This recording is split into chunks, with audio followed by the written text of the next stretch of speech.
Gue udah lama banget gak cerita horor, dan kemarin di FVP gue itu muncul ceritanya hantu Herlina. Terus kayak gue baru pertama kali denger jujur hantu Herlina, terus langsung gue cari lah nih di Google gitu, siapa sih hantu Herlina ini, dari mana asalnya, dan gue dapetin sekarang gue mau bahas hantu Herlina. Ini sumbernya gue dapetin dari internet, kalau misalnya salah mohon dikoreksi. Jadi cerita horor ini tuh beredar di Jawa Timur, tepatnya di pondok pesantren yang ada di daerah Lamongan. Nah, si Herlina ini merupakan santriwati. Sebenarnya seperti santri pada umumnya aja sih, cuma di sana tuh dia ngerasa dia tuh nggak diperhatiin sama orang-orang di luar sana. Di luar sana maksudnya di pesantren itu. Jadi dia melakukan cara agar bisa mendapat perhatian. Nah, caranya inilah yang salah.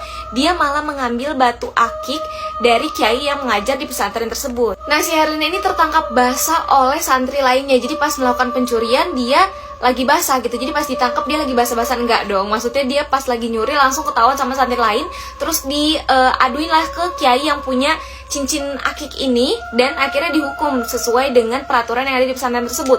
Karena merasa takut akan hukuman yang dia dapetin, si Herlina ini akhirnya kabur dari pesantren tersebut. Namun naasnya saat perjalanan kabur, Herlina ini tertabrak oleh mobil dan meninggal di tempat. Pihak pesantren tidak mengetahui kepergian Herlina, cuma orang tuanya ini mendapat kabar saat anaknya ini meninggal, apalagi dalam keadaan kasus di mana anaknya ini dituduh mencuri gitu. Jadi orang tuanya nggak terima gitu. Nah, karena nggak terima, orang tuanya ini akhirnya pergi ke dukun ilmu hitam yang konon katanya bisa membangkitkan orang yang sudah meninggal. Jadi orang tuanya Herlina ini minta agar Herlina ini dihidupkan kembali untuk membalaskan dendamnya. Akhirnya dibawa ke pesantren, ya singkat cerita udah nih hidup lagi, terus habis itu dibawa ke pesantren.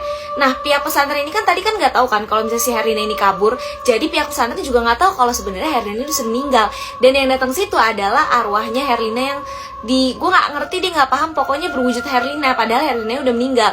Dan akhirnya kasus pencurian itu kan ditutup dan pihak pesantren ini menerima kembali Herlina.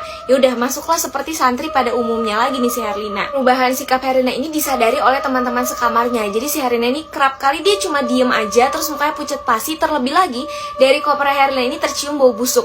Nah, pada saat si Herlina lagi nggak ada di kamarnya, dibukalah sama teman-teman sekamarnya untuk melihat isi kopernya tersebut, karena bau bet bangke gitu kan. Pas dibuka ternyata adalah darah yang berbau busuk dan berbaunya tuh menyengat banget. Kaget dong teman-temannya. Konon katanya saat menghidupkan kembali Herlina ini tuh ada syarat di mana nanti si Herlina ini akan menjadi hantu penyedot darah. Nah, karena pada suatu malam nih pernah ada kejadian pada malam Jumat Kliwon, ini si Herlina minta ditemenin sama pengurus pesantren untuk ke kamar mandi. Tapi udah 2 jam di kamar mandi, ini si Herlina nggak keluar-keluar.